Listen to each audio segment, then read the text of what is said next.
Let's see. Oh, look at that. We are live. Good evening. I hope everyone is doing well this evening. I'm sure if you're in the New York area, you're probably watching the Bills game. Welcome to Lilydale Assembly Radio. My name is Stacy Sherman, and I am the host of Who Are These Spiritualists? And this is a monthly segment for about an hour that discusses what spiritualism is. It discussion. There we go. Doesn't disgust. I hope spiritualism doesn't disgust. It doesn't disgust me, but it does. We do discuss what it is to be a spiritualist. We talk to other spiritualists throughout the world, and we are going to talk a little bit about tonight about what spiritualism is. I do not have a guest this evening, which is what I normally do. I usually have a guest who we interview when we learn about how they came into spiritualism and what they love about spiritualism. But tonight we're really focusing on actually what is spiritualism and what does it mean to be a spiritualist. I've been getting a lot of questions that have been emailed to me or created through the comments when I do interview people, and they kind of want to know a little more in detail about what spiritualism is, what it's like to live in Lilydale, what is Lilydale all about. And so that's what I really want to share with you all tonight a little bit to maybe hopefully answer some questions you have. You can always, I think, type them into the chat box. And welcome to Lilydale, and welcome to one of the largest and oldest spiritualist communities in the United States. And so I want to talk to you a little bit about what I call the sliding scale of what it means to be a spiritualist and what technically spiritualism in the contents of Lilydale and the churches inside Lilydale are. And one of the first questions that I want to talk about is being a spiritualist being the same thing as being spiritual? And you hear a lot about spiritual, being spiritual, spirituality intertwined with being a spiritualist. So spiritualism is actually a science, philosophy, and religion of the continuity of life, the demonstration of mediumship, so connection between those two worlds, and basically believing that how we live and walk through this life and into the next life is based upon natural and spiritual laws. And so you'll see a lot that, spiritualism is a science. Some argue how scientifical we are, if it's pseudoscience or if it's physics or, different types of sciences. And some, will say that we used to let me go back. Let me rewind. Sit with me and talk with me for a while. So spiritualism, the big word, has been around since mankind. The whole idea of talking to the unseen world, if you call it heaven, the other side, the next dimension, whatever you choose to call it, is nothing new. People have been doing that all the time. Mediumship has been around for centuries upon centuries. What we're talking about and what Lilydale represents is this movement of modern spiritualism, which started technically before 1848, but we honor the advent of modern spiritualism, March 31st, 1848. But I think there was a lot of things in play around that time period, a lot of discussion, a lot of thought, a lot of trying to break away from, society norms. And this idea or this movement of spiritualism was already kind of talked about, right? Through mesmerism. We had, Swedenborg, we had all these discussions about altered states of consciousness, connecting to some form of consciousness in the unseen. And then we had the Rappings, the Hydesville Rappings, that really kind of campaigned and kicked off what is considered now modern spiritualism. So I'm just not trying to bore you with history, but I'm also trying to just kind of give you a dive into some information. I do want to just do a little disclaimer that all I'm going to talk about tonight is my opinions. I truly don't believe anything is truly your truth until you make it your truth. So I'm just giving you my opinions of what, maybe a definition of a spiritualist is, what a spiritualist maybe living inside Lilydale might differ from somebody who is living outside, vice versa. Again, just my opinions, right? And so this movement, this official modern spiritualist movement, started with the Rappings, the demonstration of mediumship. Scientists of that time started to get involved to understand why mediums, are bringing forth information and why they move into altered states. And so this whole movement started actually here in Western New York, but spread very quickly and rapidly throughout the whole of the United States. And originally, the movement of modern spiritualism in its infancy, some may say the first 50 years, was really just a group of free thinkers, like-minded individuals getting together to discuss the reasonings, the ideas behind mediumship, seances, altered states of consciousness, healings, those kinds of things, the afterlife. And they started to eventually, like anything, started to organize, right? But it didn't really start in churches.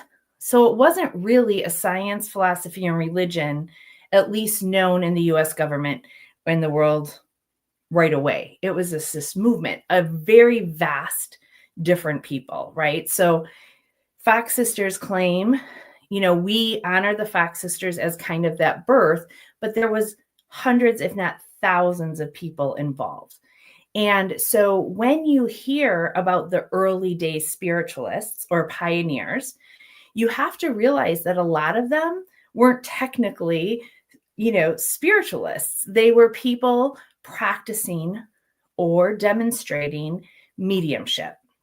Like the terms and the technical idea of believing in spiritualism, didn't necessarily start to evolve until our movement evolved. And we started evolving and labeling us mediums, right? Healers. And we started forming organizations and camps and societies that then went on this traditional walk of spiritualism, defining what it is.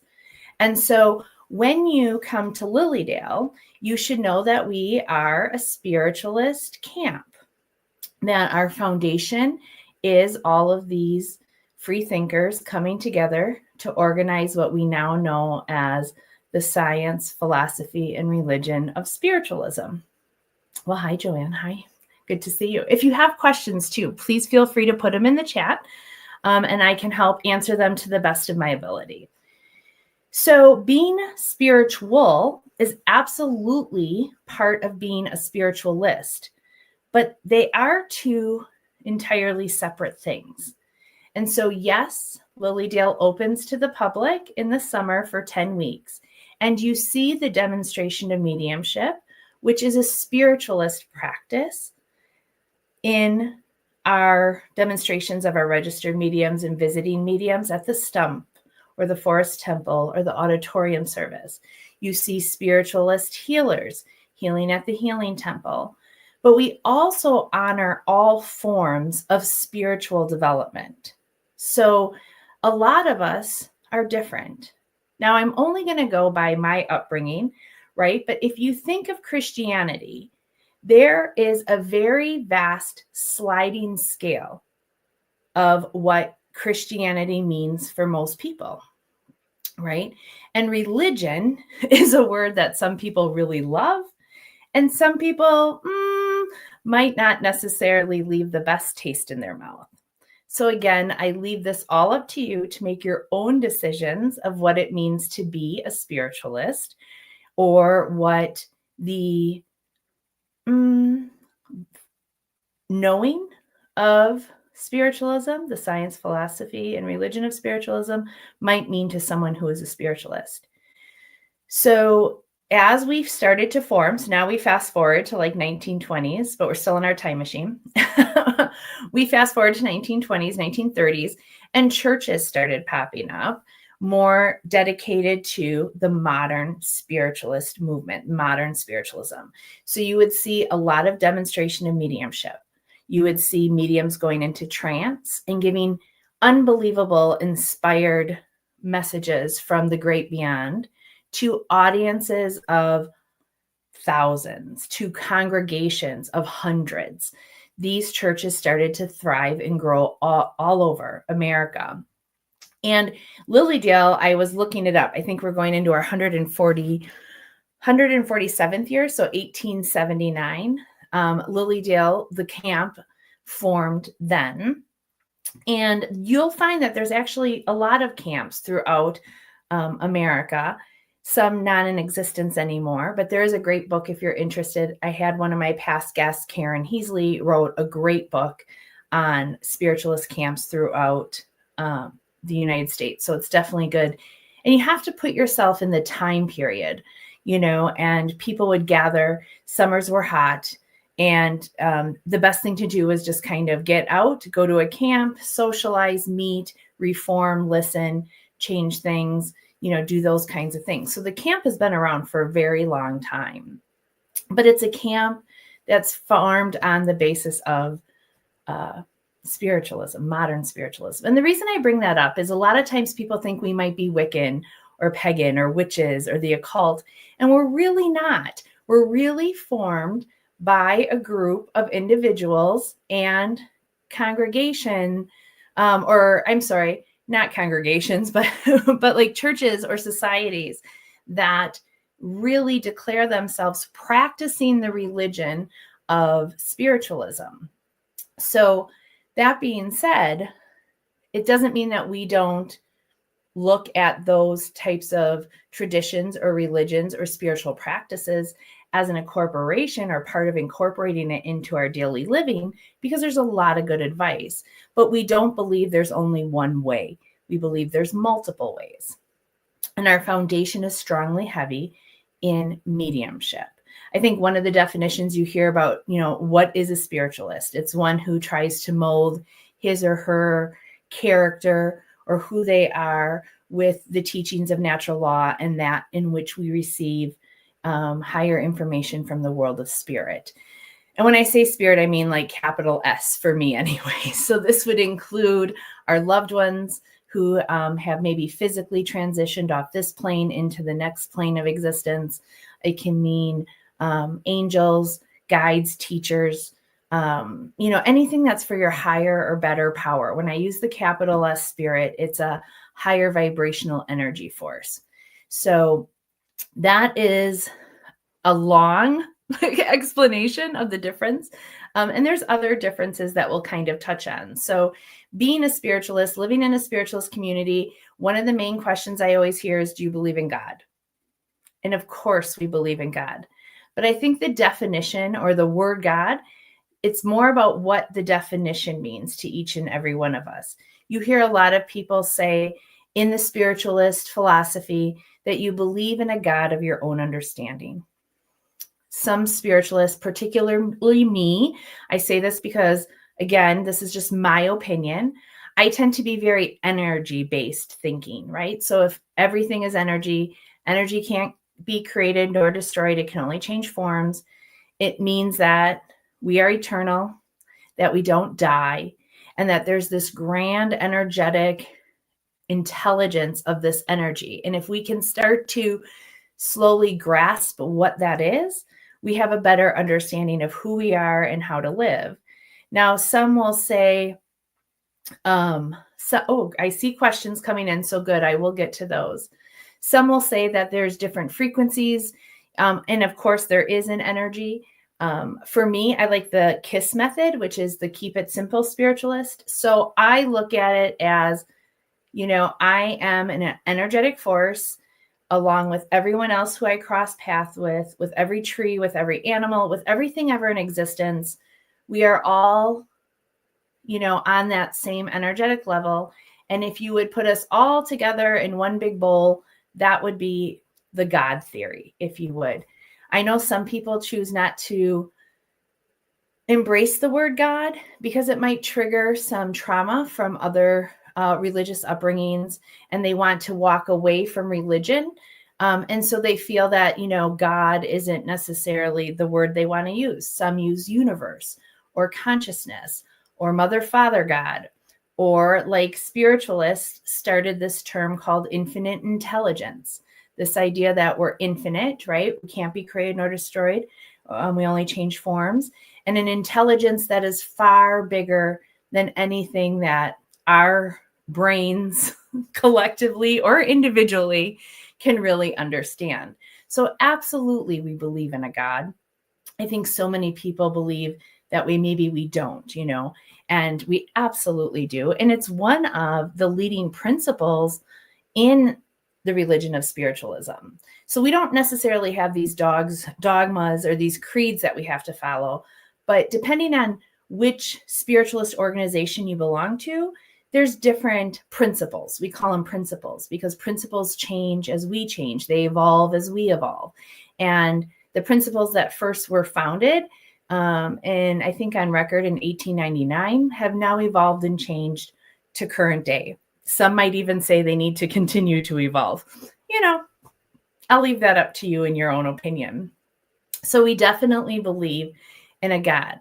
We also, as spiritualists, believe in communication with the other world, which we call mediumship.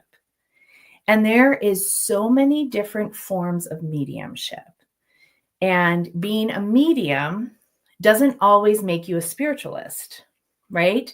What I was found interesting is in a conversation that I had with a group of individuals this week was this idea of kind of deciphering. When you look back in history, there is a lot of metaphysical, esoteric practitioners, shamans that worked within that the spiritualist formation and movement.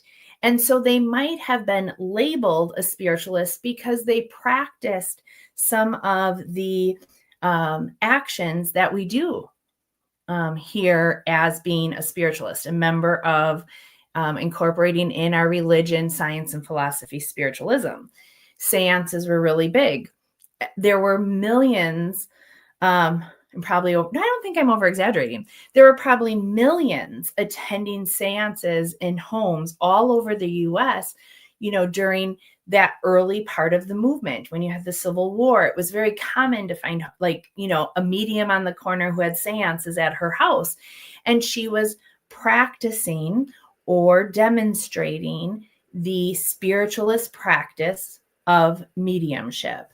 Now, some people chose not to necessarily move into that religion of it. So there are mediums who aren't spiritualists. There might be mediums who are Catholic, or there might be mediums who are Jewish. It doesn't really matter. Mediumship is that communication between this world and the next world.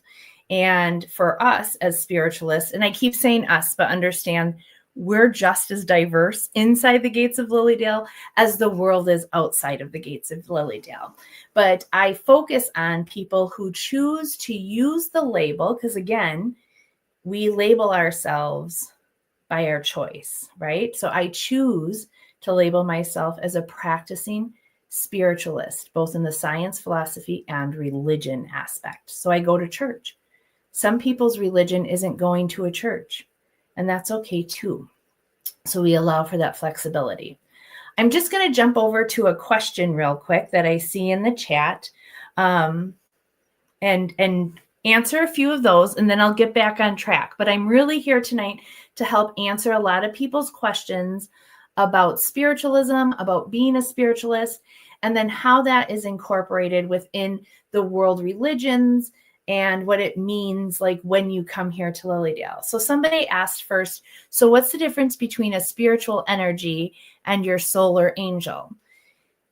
I will go in, again, all the answers you're getting are my opinion based as a spiritualist here in Lilydale. And I definitely strongly suggest that you all go out and discover to your own answers and ask other people, ask other spiritualist leaders of what they believe too.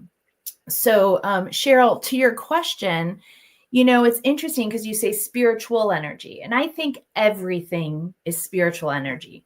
I think a tree has an energetic force that, enhances, it's an expression of God or the universe, right? A cloud has an energetic spiritual source. Each individual person, every soul has spiritual energy. It's to the degree in which they want to share that spiritual energy or how they share that spiritual energy. And to me, it's all about different frequencies.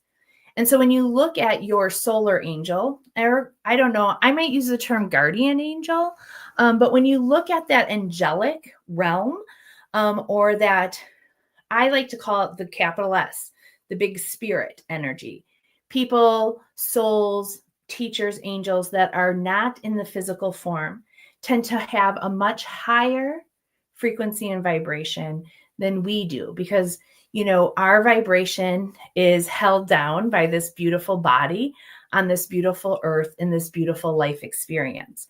But once we cross over, we lose or shed our physical body, but we still maintain our soul, the essence of who we are.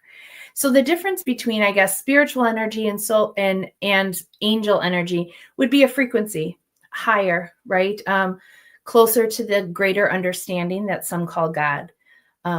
Not that we're not close either, because we all carry a piece of that within us. So we all have it.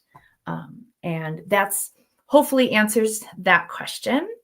And then Pamela, can you be a Catholic spiritualist? Absolutely. There is a degree, again, that sliding scale of spiritualism and spiritualist. The vast majority of spiritualists, I guess maybe I'm being judgy by assuming it's a vast majority. But there's two branches, just like I said, in Christianity, there's all different forms of Christianity, right? In spiritualism, the same thing. So there is what we call Christian spiritualism, where they believe in the mediumship. And they also, though, very much believe that Jesus is a savior, died for our sins, and believe in a little bit of the what I would call the lower and higher energy scale. So the idea of heaven and hell.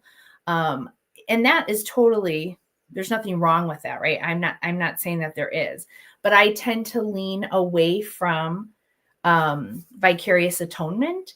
So like, I think Jesus was a master teacher. I think he was a master medium.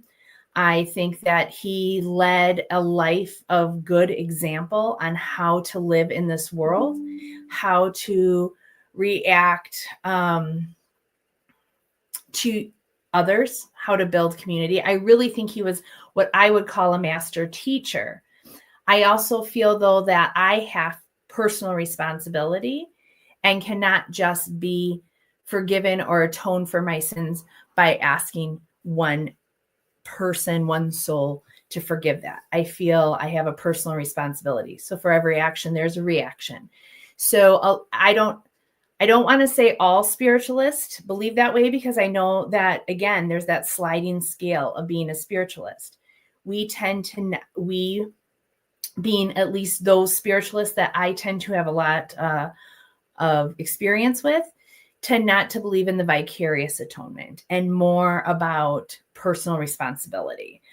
But I think that it's not only possible, it happens all the time, that people are both, practicing maybe a religion they grew up in, or believing in a religion they grew up in, and then also adding to their beliefs and to their practice the ways of spiritualism, modern spiritualism, or spiritualists. So it's very interesting. I love how our words now are not as secular as they once were. They're becoming more expansive. I was just watching a beautiful Hilma's Ghosts had a art and spiritualist a demonstration today, not a demonstration, but a workshop today that talked about artists and who were spiritualists and who downloaded their artwork, channeled their artwork from spirit. And again, they used a lot of the terms of spiritualism, spiritualist, but it coincided or coexisted with what they already believed. So that's really interesting. So like when you come to Lilydale and you get to experience all of its grandeur with all of the different types of mediums, registered mediums here, and they all work differently. That's the best thing I found about spiritualism is the diversity in it.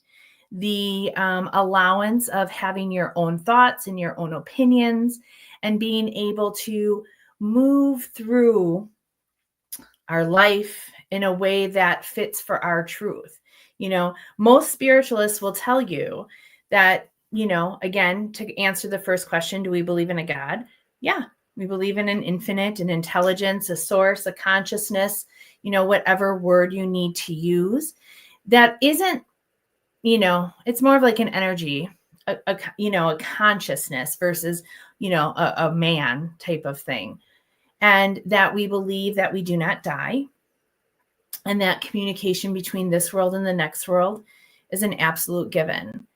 We also believe that all scripture or holy work or Bibles or Torahs or scrolls, all of that ancient text of a lot of the buildings of a lot of the religions practiced in this world are very knowledgeable in, you know, helping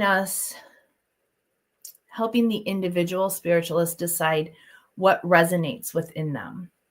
You know, so we don't necessarily have one text that we make everybody read.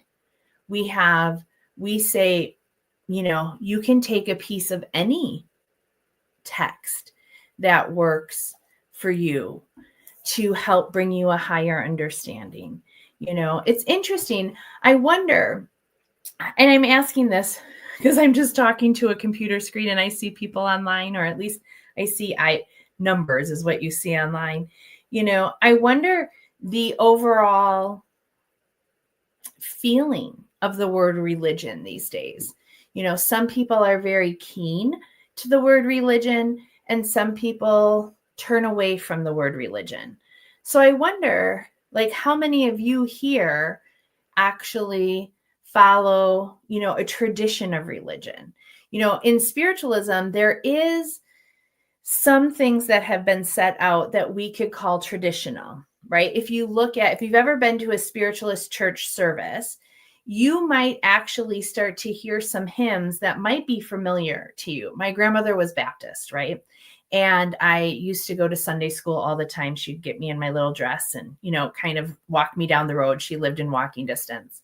And one of the hymns that was always sung, it was her favorite song or favorite hymn, was In the Garden. And that's actually a hymn that is sung at a lot of spiritualist churches.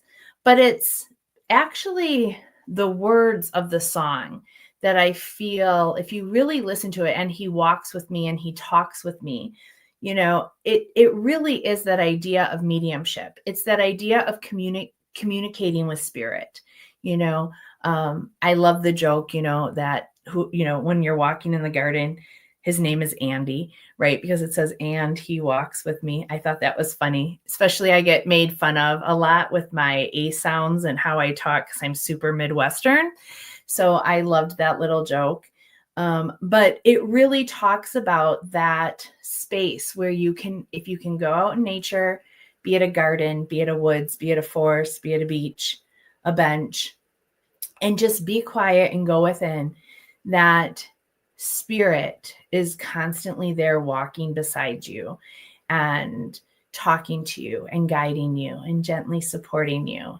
And so there are some traditions in spiritualism that you will hear repetitively at some of our services, right? So you have the hymns, you have principles, depending on what church you belong to, you might have 9 principles, there might be 7 principles, but these principles are just a basic belief in what spiritualism is.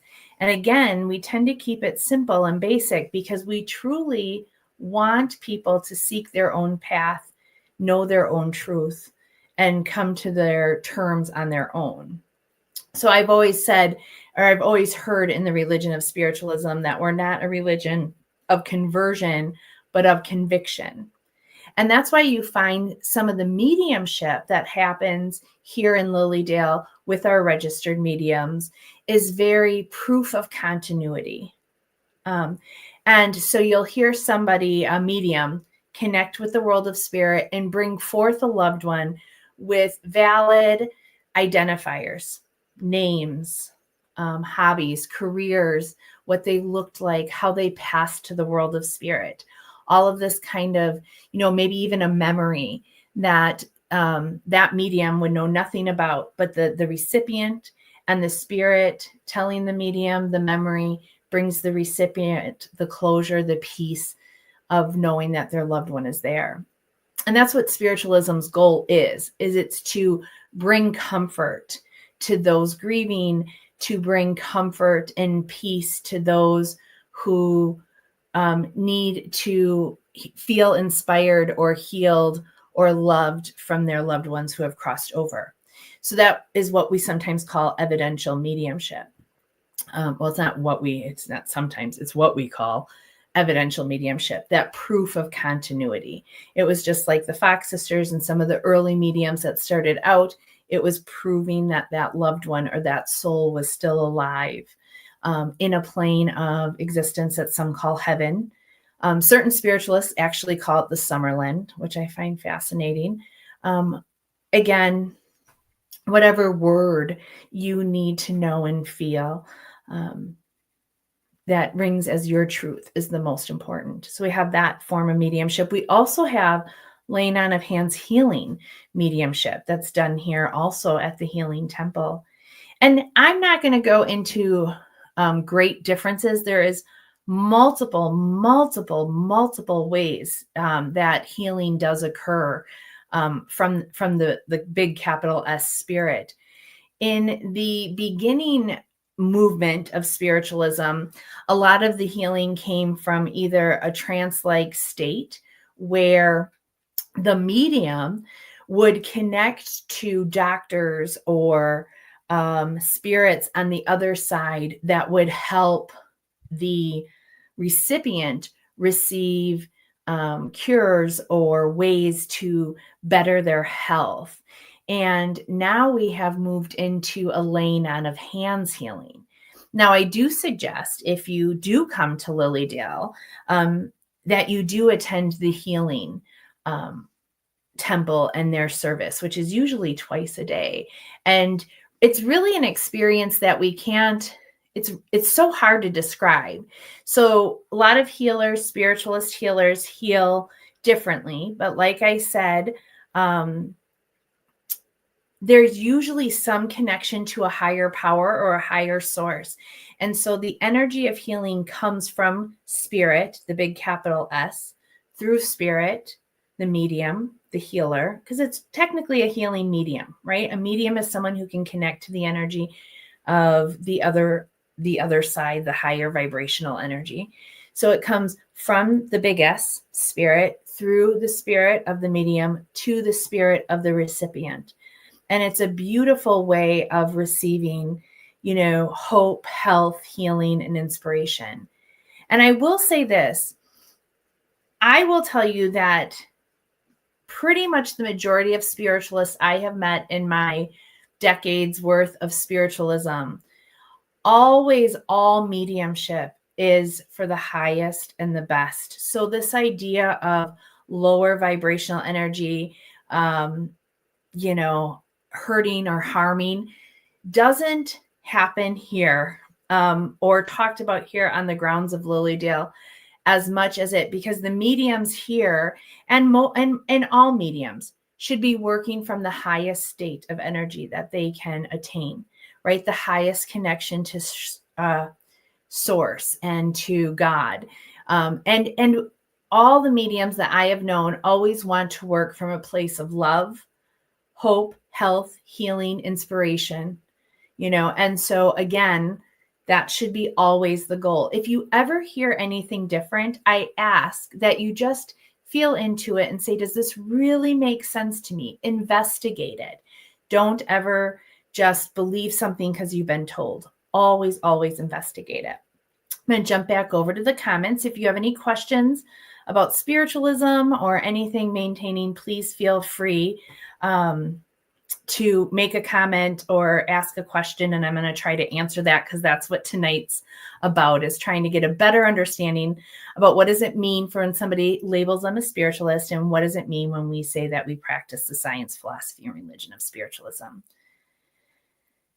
Yeah, I'm just reading Joanne's comments. Beautiful. Like, she has been through different types of religious backgrounds, but she's always been a seeker. And in spiritualism, she feels what she found in her heart is the path of God. And that's really interesting to say. And I love that, because so many of us, very few of us, there are a few, and I know a couple, and I'm honored to call a few of them my friends, are generational spiritualists, right? Or modern spiritualists. There's very few. Again, if you think about the movement starting, in about 1843, 1848, 1890s, when you think about that time, you're lucky if you can get about fifth generational right now, right? So very few people have grown up in the construct of the movement of spiritualism.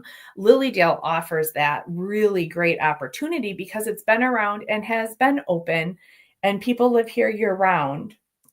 So there is a lot of generational spiritualists, but that's normally not the case. Usually we're coming from, a different religious upbringing or background when we find spiritualism. So I think that's great that spiritualism welcomes all these other beliefs and in philosophies into, allowing it to be incorporated into our practice.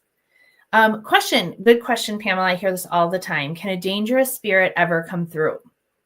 So I want to talk about this from an energetic standpoint, and it kind of goes back to what I was talking about with the mediums who work here in Lilydale, the healers. They're really attuning to the highest and best source of energy that medium is capable of. So a lot of times you'll hear in spiritualist or mediumistic teachings that you have to raise your vibration, spirit has to lower theirs, and that you meet to engage in this connection. And so it's very important to be very aware of your energetic presence. I'm sure 99% of us can claim and know that we are empathic in some way. We might start to feel, our energy might start to, raise or lower depending on what type of energetic source or space it is in, the people who are around us. We can be very sensitive to energy. And so it's very important that if you're a recipient trying to receive either, a reading or a healing, or for the mediums here that work, they work from the highest source of love. So when a spirit is allowed to work through the medium, and here's the great thing, we don't believe in possession. We believe in, working with spirit, and we believe in co-creating, coexisting with spirit, and mediums will merge with spirit, but it is because they have chosen to, and they trust the spirit that they're working with. And it is important to make sure that the medium is at their highest and best, the recipient is at their highest and best. So that way, when the communication starts to occur, it only brings the highest and best. Now, I'm not saying there isn't lower energies that are around. And I have seen mediums be able to tap into maybe somebody's relative who was very mean when they were here, but they're coming forth to apologize. It's up to the client. The client can say yes or no. Maybe if you don't want to talk to spirit, you don't have to. That's the greatest thing that spiritualism teaches too, is that we are in control. We have the power to, deal with the energy that is coming through or around us. So just because a medium says, I have someone here and I want you, you can say, I don't really want to talk to that person, or I'm not ready yet. But you also might be at a place where you are ready to hear their apology. So could that lower energy come in a reading? Yeah, it's possible.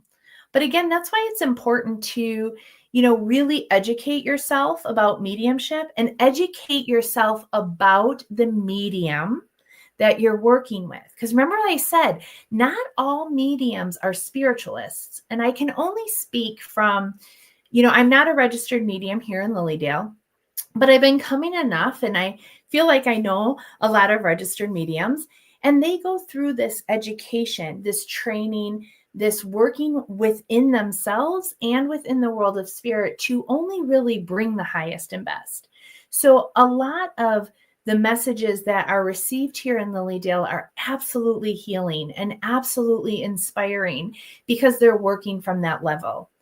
I have to say it now. I'm just going to get on my soapbox, and this is just me, again, making my own opinion, which we're allowed to do because we are a town of free thinkers too, is that if you have a medium telling you that you have an evil spirit attachment, and for the low price of $499, they can remove that for you, I really have a problem with that. Because spiritualism teaches us this beautiful thing called personal responsibility and natural and spiritual laws. And that, again, we are in charge. We can get help. We can be, upholding and spiritual to that highest and best, right, part. And that's what's important. So, I'll get off my soapbox. We'll get back into talking about spiritualism, but sometimes it really bothers me. I think sometimes mediumship gets a bad name because of, either people claiming to be a medium and they're not, and they're out to take advantage of people. Because again, if we're working from that higher power, that source, right, that creator, that infinite intelligence, that God, only love and light can come in that. I mean, it's the law of attraction, right? It's just the only way. So good. Beth, thanks for coming to Lilydale. Really glad and hope you come back. There is a beautiful lineup this summer. You guys are going to be really excited to see all the kinds of things that are going to be happening here on the grounds. Yes, I am in Lilydale full-time now. I went from Wisconsin to New York. So, for those of you who want to ever go south, don't go west. That's what I did, but I'm loving it. Yeah. There are religions, and this is the thing. Pamela just wrote in that, some religions are very, saying that mediumship is, evil or it's bad. And, I challenge a little bit of that thought,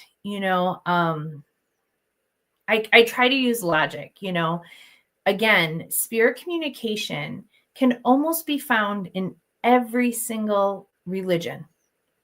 Some form of a priest or a medicine woman or an oracle or, a rabbi, somebody can always tap into that higher consciousness of knowledge. Spiritualism, in its core belief, says that everyone can if they want to.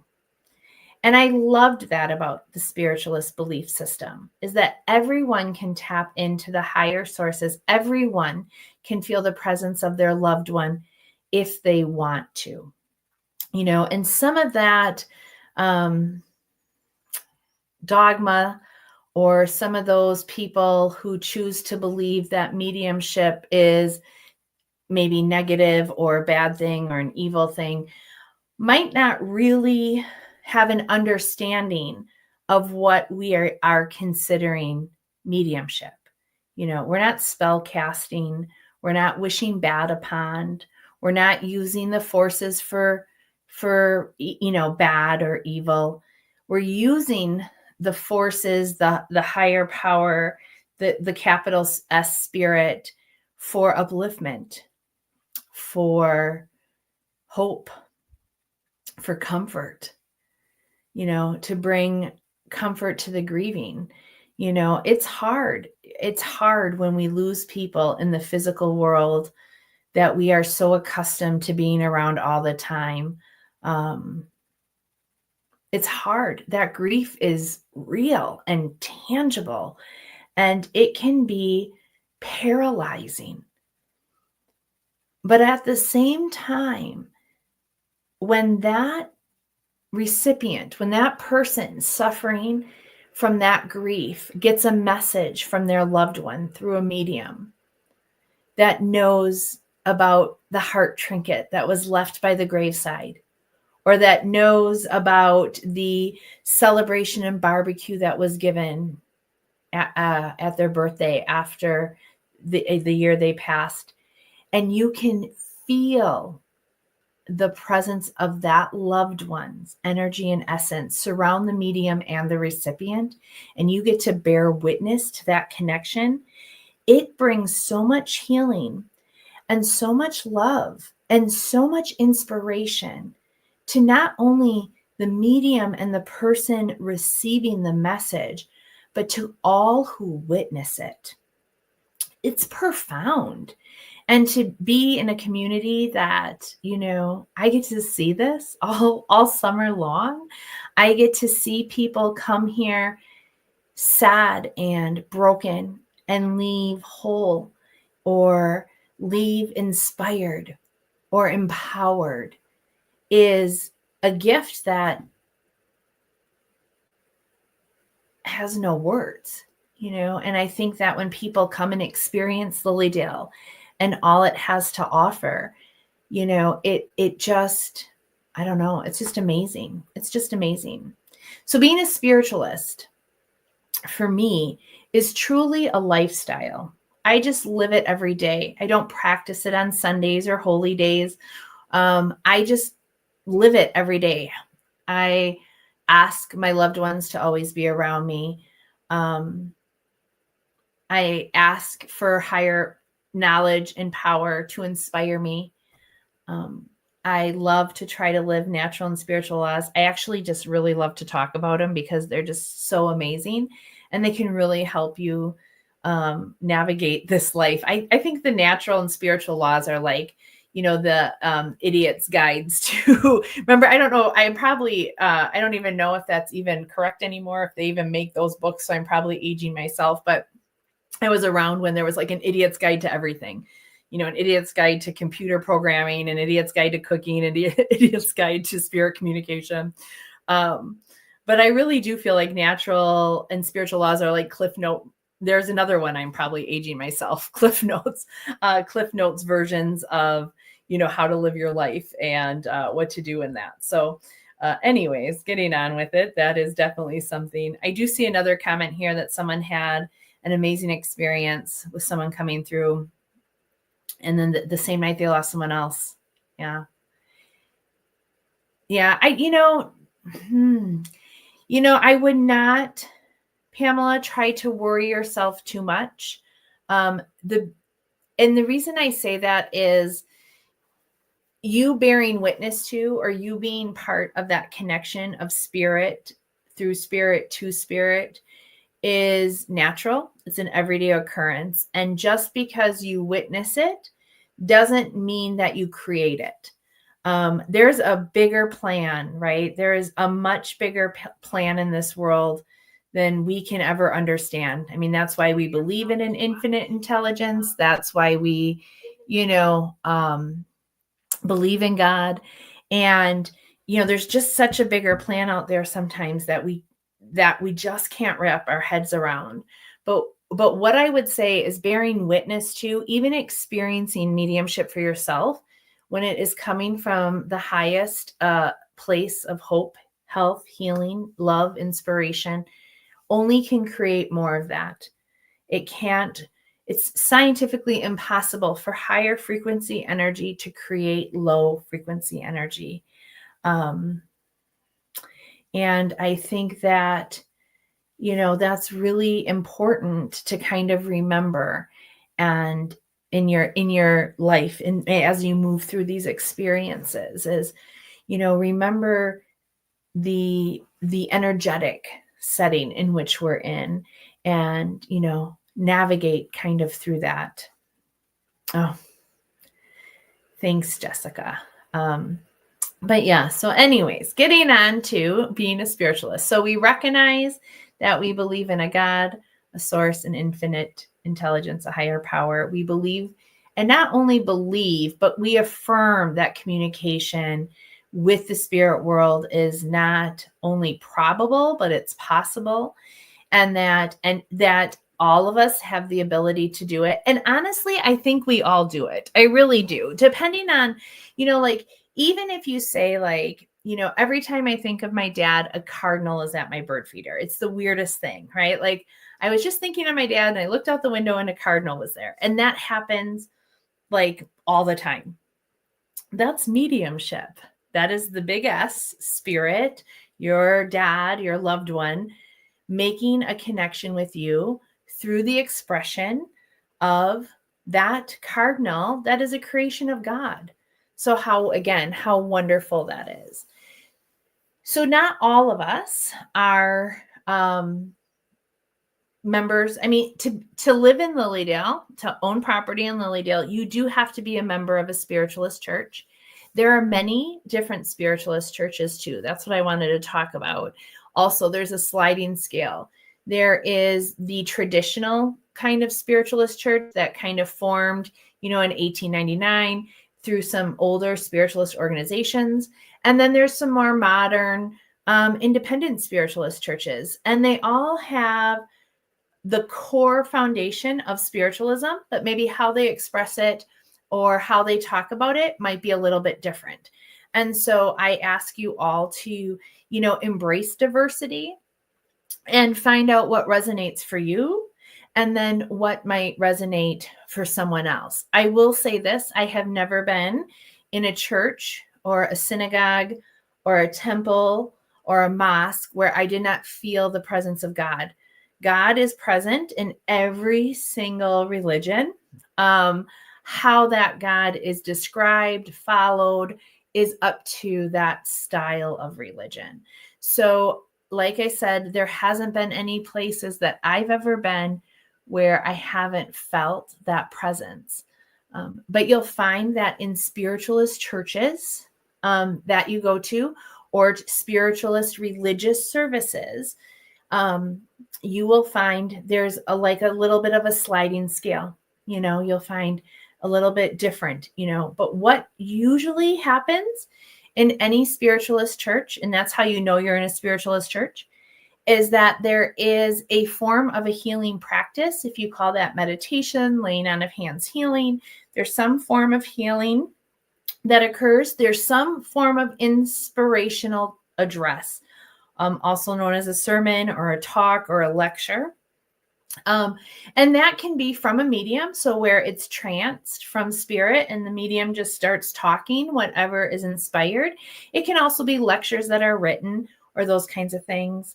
And then there is always a space within that spiritualist service where there is the proof of continuity, the demonstration of mediumship, either by, the one medium or another medium. So, it just depends on what type of service you go to.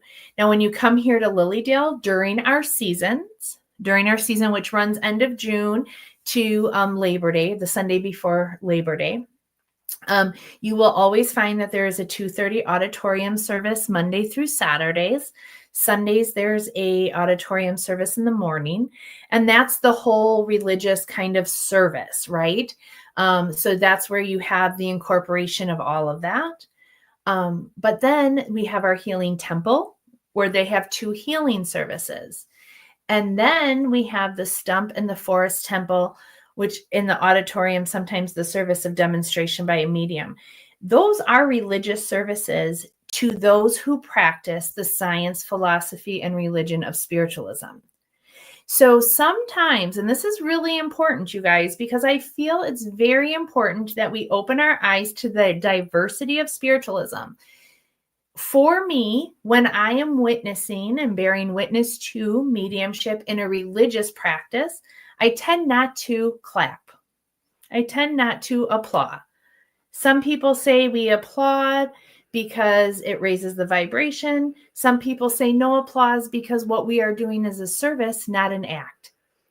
You make your truth by your truth, but definitely you want to respect who's ever chairing that service. Follow their lead, I always say, right? I would never go into another church and tell them they have to practice my way. I wouldn't do that. So again, there is, an etiquette to things. I'm sure some of you who have traveled the world and you go in to see things, if you tend to if you go into a cathedral, sometimes women have to cover their shoulders, right? It's just something that you do. If you choose to want to enter into that space, if you choose to come into my home, then you choose to respect the way my home is, right? And not necessarily, just like if I would come to your home, I wouldn't, I would expect to respect you in your home. So that is a thing that is commonly heard about. And somebody did ask a question, I think, on YouTube about that. So, the applause thing, I'll let you decide or follow the lead of the chair of that person. I particularly don't, just because, the mediums in Lily Dale aren't performers. They're doing acts of service. So, but I won't argue that singing a good song or smiling a lot doesn't raise our vibration. Well, I'm glad to see that you're coming to Lily Dale this year, Rebecca. I can't wait to see you. So if you just show up at one of your local churches, right, your spiritualist churches, because there are some in most every state, you can find a spiritualist church. If you decide to go to a spiritualist church, I would just kind of, come in and sit down and have a seat, and hopefully somebody's there to greet you. And just kind of, what I always say is use that internal feeling. I know it might feel uncomfortable because, it's your first time and you're not sure what to expect, but just kind of settle into that internal feeling, ask for the highest and best, and ask that you receive what it is that you need to receive to feel inspired and to be moved. And, just kind of, watch and feel the presence of the people with you and the spirit around them. I definitely think that in Lily Dale, you don't have to go far. Sometimes it's just to a porch of a coffee house or a porch of a hotel to have people welcome you, ask you where you're from, and kind of get to know who you are, and feel that way. And definitely, just be open-minded and aware of what you experience when you go to that spiritualist church.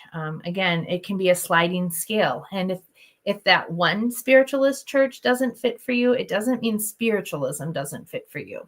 But if you go to many and you decide there's another path, then absolutely we wish you well, right? We absolutely wish you well. So again, I'd like to just remind a few people that this is Who Are These Spiritualists? It's a radio Lily Dale show that I put on once a month. It's the fourth Sunday of every month at 7 p.m. Eastern Time. And starting next month, I will be interviewing people who label themselves spiritualists. If you are a spiritualist and you want to be on the show, or, if you're still curious about what kind of people are spiritualists, definitely check back. You can even see some of the back shows on the YouTube, Lily Dale Radio YouTube, or the Lily Dale Facebook page. And you can learn more about spiritualism by watching all of our Lily Dale Radio and show producers. I mean, there's so many. There's Celeste Elliott, Willow White, Nancy Lombardo, Kathleen Bolt, Colleen Vandersiden. Some of them are registered mediums here of Lily Dale, and they do shows that talk more about what spiritualism is. I know I'm missing some others. I just know it. If it pops in my head, I'll definitely say it. But there's a bunch of us that have little programming throughout the week on Lilydale YouTube page or the Lilydale Facebook page. You can look back at all the old videos and see what Lilydale's about, what spiritualism is about. I definitely encourage you to do that. You can always find me at Sacred Grounds Coffee House. You can see here I'm changing my name. I'm known as Stacy Sherman, and that's how you can find me at Spiritualist Stacy. However, I just got married last month, so I'll be changing over to Stacy Shull. But my wife and I own the coffee house here in Lilydale, so we definitely welcome you to come and, sit for a cup of coffee. We do open preseason, and we stay open through the fall. So if you're unable to make it during our season, we also have online classes that are available throughout the winter months. So you can also see those if you go to the Facebook page, click events and scroll down. You can see some of our online classes. And even better yet, some of our classes coming up in Lilydale. The season is starting to be put on the website, the events. And so I do ask one favor. If you do see this video and you like it, click follow on Facebook, share it with friends, or follow on YouTube, and ask you to share anything that you might see on our pages, events, or anything with like-minded people that you feel, because we just have to, stick together and grow our community and find our tribes, like some say, right? Find that like attracts like. I was seeing Kathy on here, and I'm seeing, oh, look at my wife's even tuning in and commenting. And Joanne lives here with me. She's amazing and a neighbor. And Seal. Yeah, we love all of you. And we just have to keep growing in that love. And so share that, because that's what spiritualism, and that's what the movement of spiritualism. Oh, hi, Karen. That's what the movement of spiritualism is to do, is to bring us together with our commonalities and not divide us by our differences. So everyone, take care. Have a great evening. And I look forward to seeing you all next month. My next month guest is Lynn Gaffin. And stay tuned for more of Who Are These Spiritualists, the fourth Sunday of every month. I'm even going to do it over the season. So every month, the fourth Sunday, Who Are These Spiritualists? Thanks, everyone. Have a great night, a great day, and an amazing life. Thanks.